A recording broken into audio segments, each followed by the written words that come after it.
Oke, saya lanjutkan ya. Jadi kalau kuda-kuda kayu tadi ya, jadi ada elemen utamanya adalah maksud saya rangka atap ya. Elemen utamanya ada kuda-kuda ya. Biasanya menggunakan kayu 612 atau 812 ya. Terus ada di atasnya kuda-kuda itu biasanya ada gording ya. Di atasnya gording ada jure ya dan nok ya atau hubungan ya. Untuk jure luar biasanya ya berupa hubungan, untuk jure dalam biasanya berupa apa? Talang ya. Terus ada di atasnya gording, itu juga ada kasau atau usuk. Di atasnya usuk baru ada reng ya. Itu untuk kuda-kuda kayu ya. Untuk apa? Ukuran biasanya ukuran kasau ya atau usuk dan reng itu biasanya tergantung penutup atapnya ya. Apakah menggunakan genteng beton, apakah menggunakan genteng tanah liat atau genteng karang pilang, apakah menggunakan genteng keramik ya atau menggunakan multi roof misalnya. Itu biasanya mempengaruhi untuk jarak kasau atau usuk dan jarak reng ya. Itu tentang kuda-kuda dan rangka atap kayu ya. Tentang kuda-kuda dan rangka atap kayu ada yang ditanyakan, silakan sebelum kita masuk nanti ke detail.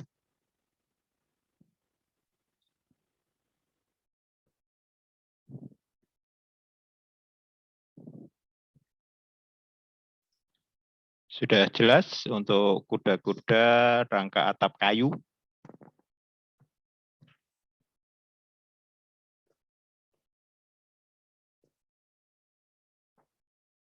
Halo?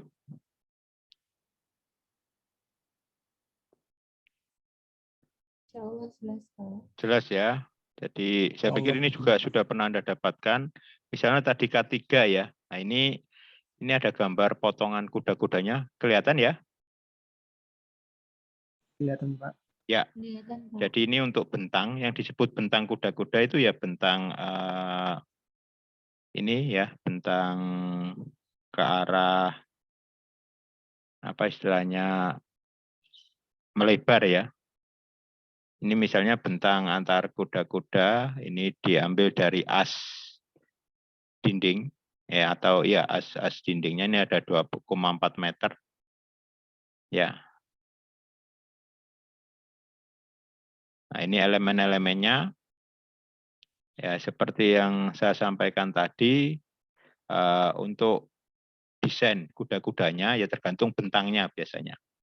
Ini 2,4 meter termasuk bentang kecil ya, ada yang lebih kecil mungkin 2 meter ya cukup segitiga begitu ya. Terus ini bentangnya 2,4 meter ya. Ini sebenarnya bisa tanpa sambungan ya.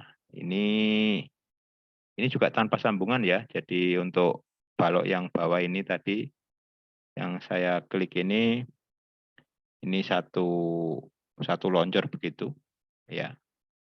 Untuk bagian atasnya ini merupakan sambungan untuk tumpuan dari balok tariknya. Jadi ini disebut balok tarik. Ya. Ini detail-detailnya ya. Terus kuda-kuda di sini ada boarding ya. Jadi kalau untuk kuda-kuda kayu ini ada kuda-kudanya, ada balok tembok ya. Terus ada gording, ini yang kepotong ini gording. Ya. terus ada kasau atau usuk, ya, dan yang paling kecil ini reng, ya, yang paling kecil ini reng, ya, yang umum kuda-kuda bisa 8-12 atau 6-12, ya, boarding juga sama, bisa ukuran 6-12 atau 8-12. Untuk usuk yang paling kecil biasanya ada ukuran 46, ya, yang lebih besar ada 57, ya. Untuk reng yang kecil ada 23, yang agak besar ada 35. Ya, ini ukuran-ukuran. Terus untuk les plang, ini kebetulan juga menggunakan les plang kayu. Ini bisa 320, ya, bisa 220. Itu untuk detail kuda-kuda dan rangkatap, ya. Nah, yang penting di sini bahwa kuda-kuda ini menumpu di ring bal, balok ring.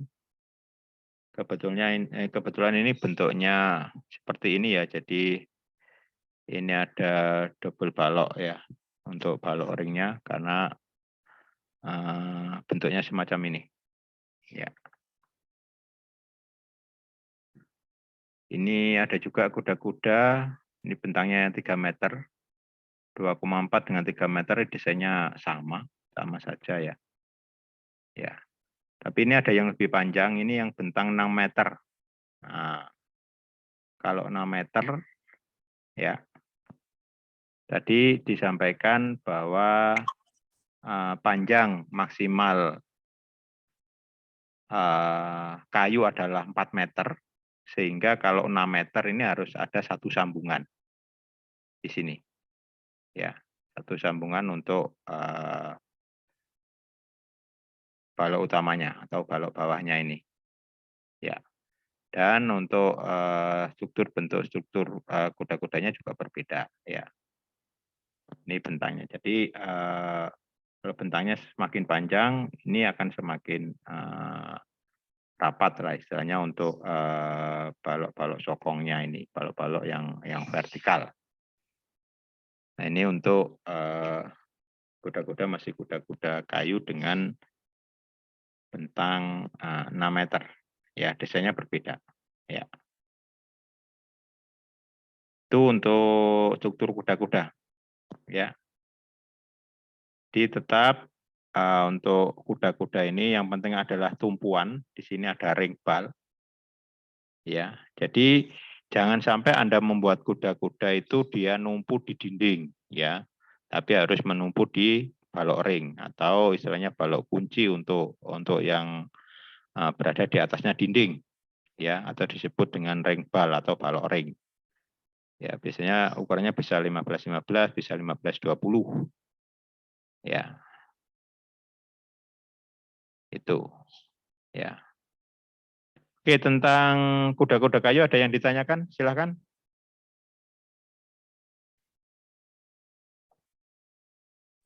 Dari saya belum ada, Pak. Oke, kalau belum ada, kita lanjut dari rencana atap ini, ya. Nah, ini tadi ini yang atap tunggal, ini yang agak, ya, ini ada jurenya. Ya, Anda perhatikan di sini, ya. Jadi di sini bentuknya atapnya seperti ini atap perisai, ya. Nah, terus ini ada tekuan di sini ada jurai luar. Jurai luar ini biasanya yang berupa hubungan itu, ya. Ada jurai dalam. Ya, biasanya kalau ada belokan begini, ini pasti ada jurai dalam. Atau dengan kata lain, biasanya ada talang. Talang itu sama dengan jurai dalam. Ya. Nah, sehingga ini pun, ya, ini juga harus ada kuda-kudanya untuk menumpu balok jurainya atau noknya ini. Ya. Dan sudut pertemuan dua dinding yang di situ ada talang. Ya, sehingga talang itu nanti jatuhnya air kemana. Ya, nah, kebetulan kalau di desain ini dia langsung mengucur ke dak beton. Ya, jadi sebenarnya mendesain itu katakanlah kalau atapnya nggak ketemu ya paling mudah yang nggak ketemu itu ada dibuat atap datar gitu aja. Tapi tetap mengkombinasikan dengan atap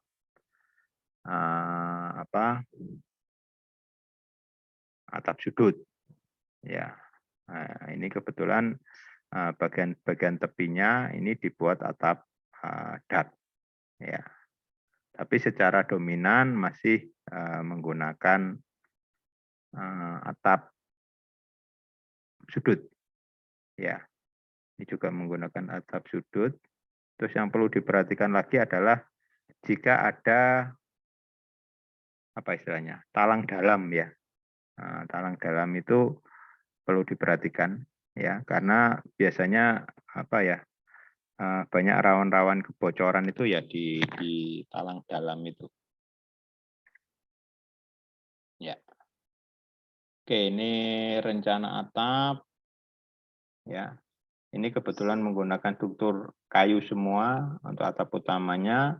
Untuk atap karbonat atau polikarbonat ini ya, ini menggunakan pipa besi ya, pipa besi. Ada nggak ya detailnya?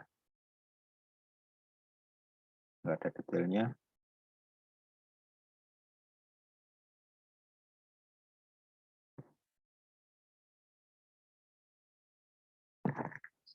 Oke, itu tentang atap untuk contoh di gambar ini ya.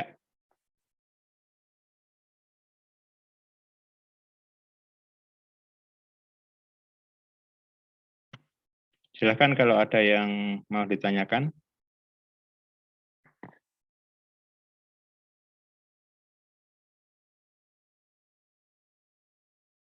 Belum ada, Pak. Oke. Selanjutnya untuk atap dengan menggunakan baja ringan ya. Baja ringan mungkin saya akan lihat dari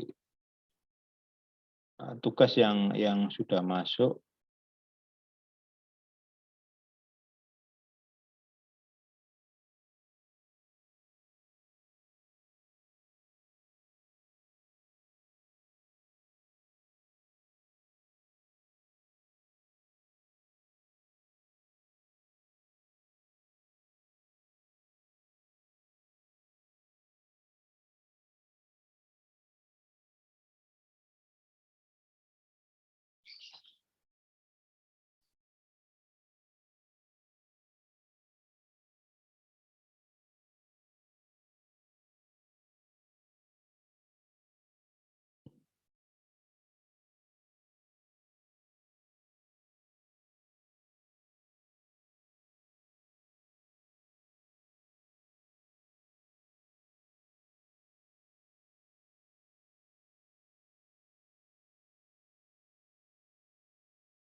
Apakah sudah kelihatan? Sudah, Pak. Baik. Sudah, Ya, Pak.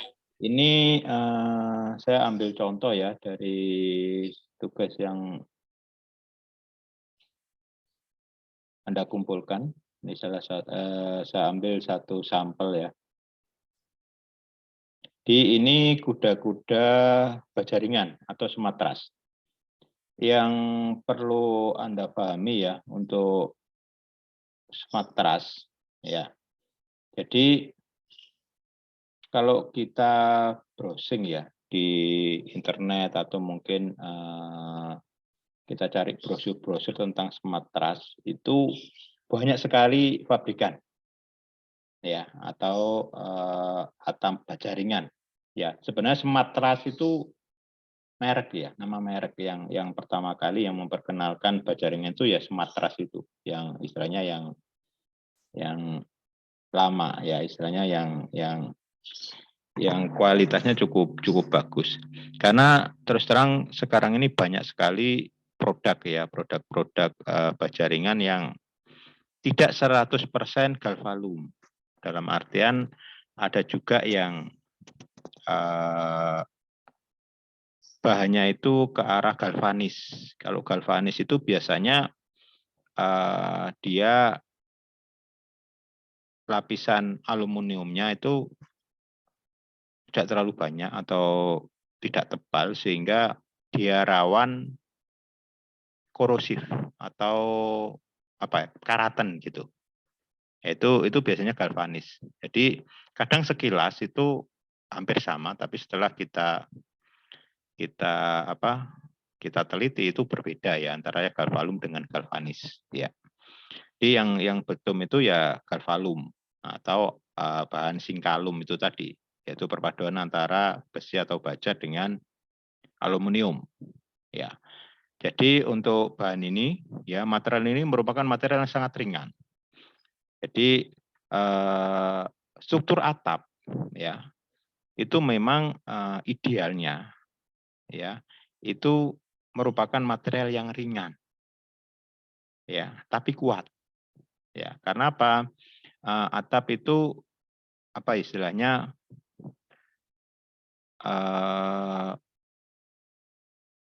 memberikan beban bangunan yang cukup besar ya, baik pada balok, ring bal, kolom maupun pondasi.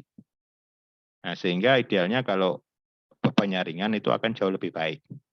Tapi harus kuat, kan begitu. Nah, untuk galvalum ini adalah salah satu penemuan di di atas 99 hampir 2000-an ya, tahun-tahun 2000-an ya. Sebelumnya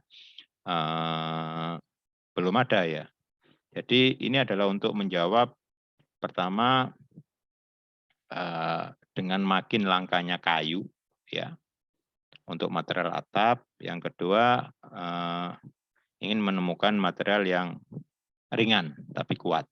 Ya, nah, ini contoh bentuk kuda-kuda struktur kuda-kuda baja ringan. Ini betul seperti ini sambungannya. Ya, jadi sangat berbeda dengan struktur kayu. Ya, ini ada beberapa bagiannya. Ya, dan untuk profil, jadi istilahnya profil, dia kan berupa batangan begitu ya.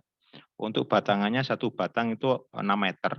Ya, itu ada yang profil U, ada yang profil C. Ya, itu ada macam-macam ya. Terus juga ketebalannya berbeda-beda. Ya, tentunya semakin tebal semakin bagus. Ya, dan dia dirangkai semacam ini. Ya, dan sistemnya adalah di klem baut ya, di baut ya, pakai alat tembak itu ya, yang bor baut itu ya. Nah, itu seperti itu. Nah,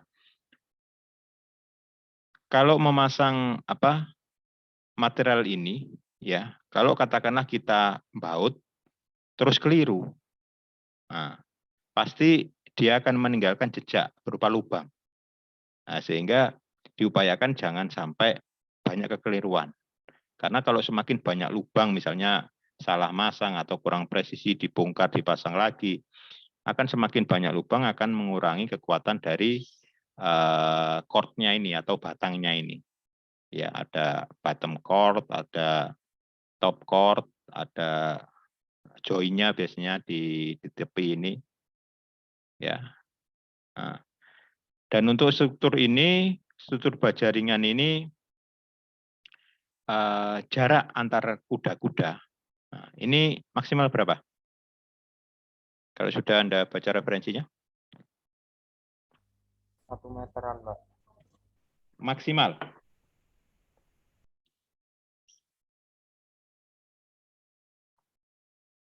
Rata-rata 1 meter memang. Itu cukup bagus, tapi maksimal bisa berapa?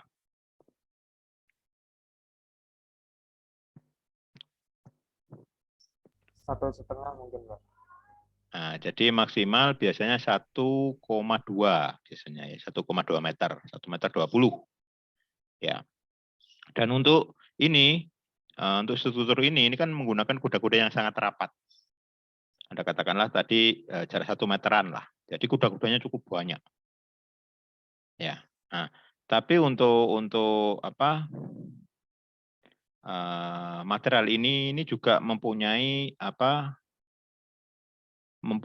bentang maksimal ya, bentang maksimal atau di sini clear span-nya ya, atau bentang bersih. Ya, itu berapa?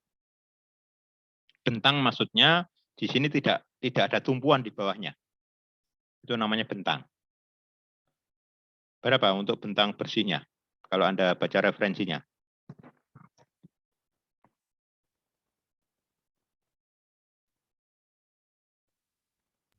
6-8 meter, Pak. Sekitar sampai 6-8 meter. Ya, itu yang tanpa tumpuan ya, tanpa tumpuan. Ya, jadi untuk material baja ringan pun di sini ada keterbatasan.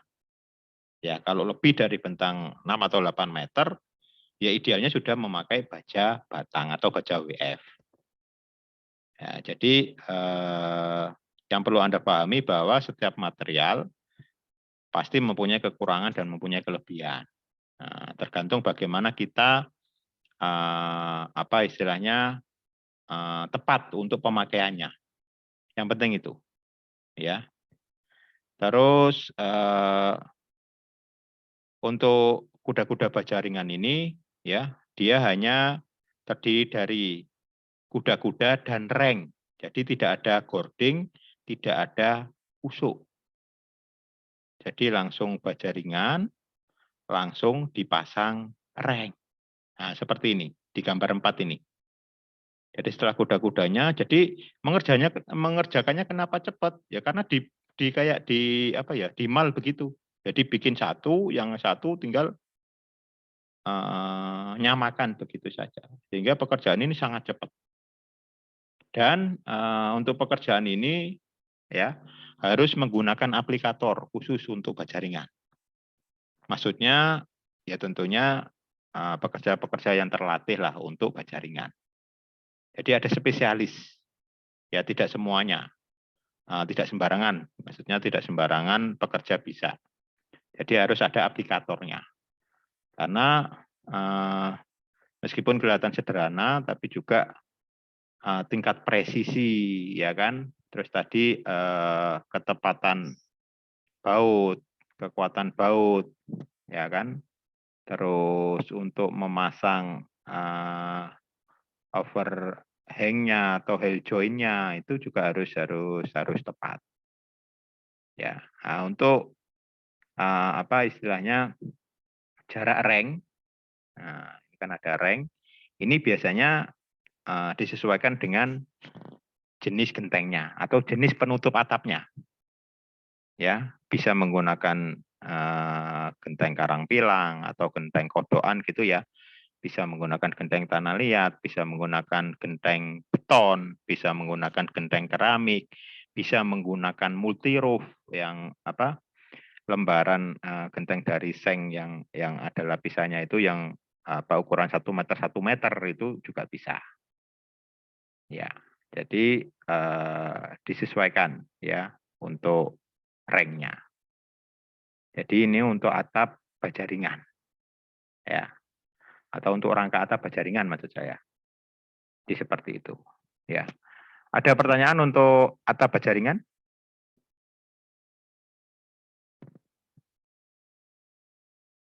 Pertanyaan saya, apakah setiap kuda-kuda harus tepat pada kolom?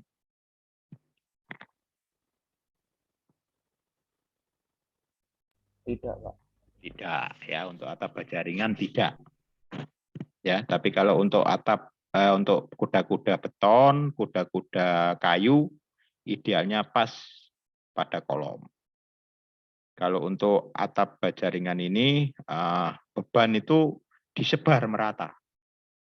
Disebar merata untuk kuda-kudanya ini menumpu pada balok. Ya, jadi atau ring bal ya. Jangan sampai menumpu pada dinding ya. Jadi tetap harus menumpu pada balok atau balok ring. Ya, untuk bagian tepi-tepinya atau bagian tumpuan dari kuda-kudanya. Seperti itu. Ya, dan pemasangannya memang harus presisi. Ya, silakan. Saya izin bertanya, Ya, apakah galvanum itu bisa dibuat untuk rangka kuda-kuda Cremona ya Pak? rangka kuda-kuda Cremona berarti yang macam smatras itu ya? Iya Pak. Atau tras itu ya? Tras itu ya? Seperti untuk rangka warehouse gitu Pak. Rangka wireless. Untuk maksudnya itu untuk kuda-kudanya ya? Itu sebenarnya bisa saja. Ya, bisa saja. Ya. Tapi ya tadi tetap harus memperhatikan misalnya jarak ininya ya. Jarak untuk kremonanya itu. Ya. Saya pikir bisa, tapi ya itu tadi tetap berpatokan bahwa memang ada keterbatasan untuk bentang. Menurut saya itu yang penting ya. Terus biasanya kalau kuda-kuda semacam ini itu tadi ada yang profil U, ada yang profil C. Kalau saya pribadi saya lebih suka yang profil U biasanya. Kalau biasanya juga lebih cenderung lebih kuat lah, ya seperti itu. Jadi bisa saja untuk Cremona. Tapi ya itu tadi mungkin desain bentuknya Cremonanya itu kan yang agak rumit ya. Biasanya harus menyesuaikan lah. Itu bisa, ya. Itu ya. Baik Pak, terima kasih. Ya. Oke, ada yang lain? Terus ini, kita masih punya waktu sekitar 8 menit. Untuk tugas berikutnya, jadi tugas berikutnya sebenarnya arahannya adalah nanti kita sudah masuk ke gambar kerja, RAB sama RKS. Ya. Dan untuk tugasnya saya buat tetap kelompok. Ya, jadi saya buat tetap kelompok. Saya berharap optimal lah hasilnya. Ya. Dan tentunya kerjasama ya.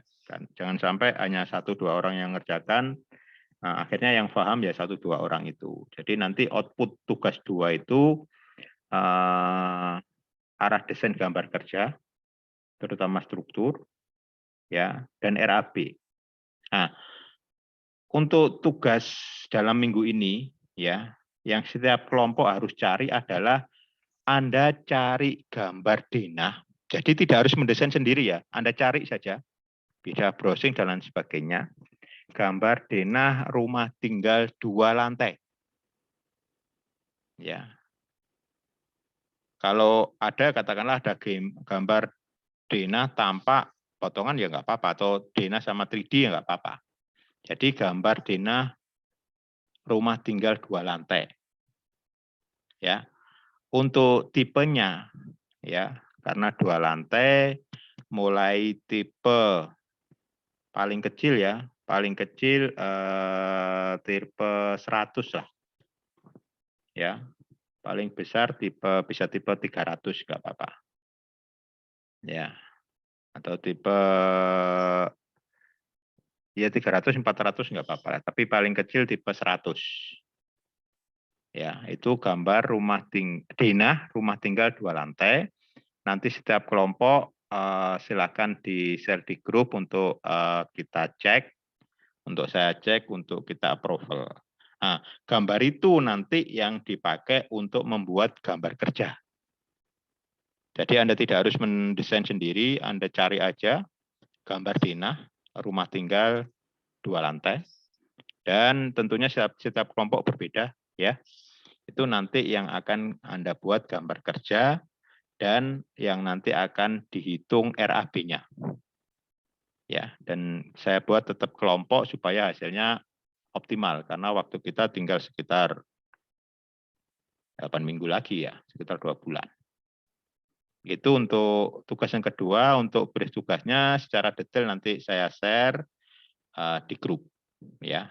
Tapi yang penting dalam minggu ini ya, kalau bisa nanti Sabtu semuanya sudah dapat dan sudah approval untuk gambar denah ya, denah rumah tinggal 2 lantai ya.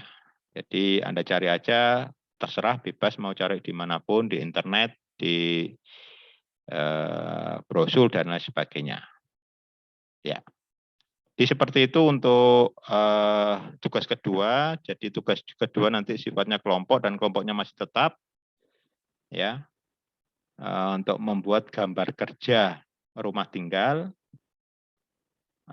Untuk gambar kerja itu nanti apa yang perlu disajikan nanti kita breakdown itemnya ya, dan contoh-contoh yang saya sudah tunjukkan di bentuk CAD itu nanti kita akan share dalam bentuk PDF-nya. Ya. Oke, seperti itu. Ada yang ditanyakan terkait dengan tugas?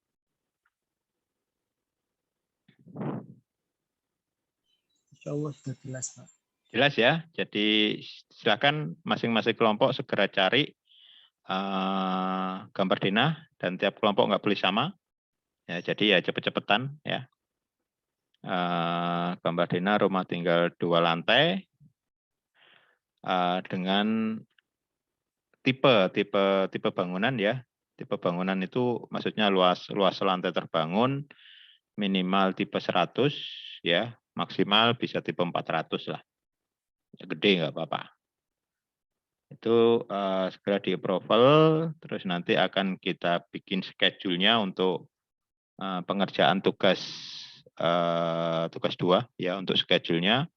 Dan untuk tugas 2 ini nanti output-nya ada 2, gambar kerja, terus RAB ya, gambar kerja, RAB, dan RKS ya, biasanya satu paket itulah. Ya, itu untuk tugas 2. Dan itu nanti akan dikumpul pada saat Anda UAS ya, seperti kemarin. Kalau kemarin tugas 1 dikumpul UTS, ini langsung di UAS. Jadi UAS itu pun nanti tidak ada ujian tulis, tidak ada. Untuk materi minggu depan yang akan saya sampaikan yaitu terkait dengan sistem utilitas. Ya, utilitas untuk bangunan rumah tinggal 2 lantai. Mulai dari air bersih, air kotor, ada listrik, ada AC. Ya. Itu untuk sistem utilitas. Ya. Dan minggu berikutnya mungkin terkait dengan RAP. Ya. Oke, sebelum kita closing, silakan terakhir kalau ada yang mau ditanyakan.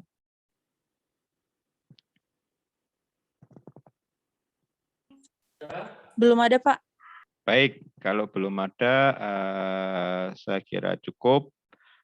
Kalau ada hal-hal yang mau ditanyakan, seperti biasa, silakan Anda bikin daftar pertanyaan sesuai dengan materi hari ini, yaitu terkait dengan struktur atap. Ya, baik, demikian yang bisa saya sampaikan. Saya akhiri. Wassalamualaikum warahmatullahi wabarakatuh. Waalaikumsalam. Waalaikumsalam warahmatullahi wabarakatuh. Waalaikumsalam. Terima kasih.